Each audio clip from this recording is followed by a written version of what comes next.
గణపతిని నిమజ్జనం ఎందుకు చేస్తారో మీకు తెలుసా? శుక్లాం భరధరం విష్ణు అనే శ్లోకాన్ని వినని వాళ్ళంటూ ఉండరు. ఈ శ్లోకం స్పష్టంగా ఆ వినాయకుడు విష్ణు రూపమే అని తెలియచేస్తుంది. విష్ణువుకు ఉన్న పేరు నారాయణుడు అని. నార అంటే నీళ్ళని అర్థం, ఆయనుడు అంటే నివాసంగా కలిగిన వాడని అర్థం. కాబట్టి నారాయణుడు అనే దానికి నీళ్ళే నివాసంగా కలిగిన వాడనేదే భావం. ఈ వినాయకుణ్ణి సాక్షాత్తు విష్ణువుగా భావిస్తున్నానని తెలియచేస్తూ ఆ వినాయకుణ్ణి నీళ్ళల్లో నిమజ్జనం చేయాలి. అందుకే వినాయకుణ్ణి మట్టితోనే చేయాలని నిర్ణయించారు ప్రాచీనులు.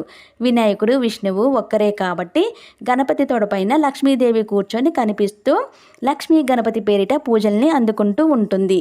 పెద్ద పెద్ద విగ్రహాలతో రంగరంగ వైభవంగా వినాయక చవితిని 9 రోజులు చేసి నదిలోనూ సరస్సులోనూ నిమజ్జనం చేస్తారు. దానికి ప్రధాన కారణం పూజ చేసిన వినాయక విగ్రహానికి మంత్ర ప్రతిష్టాపన ఉండకపోవటం.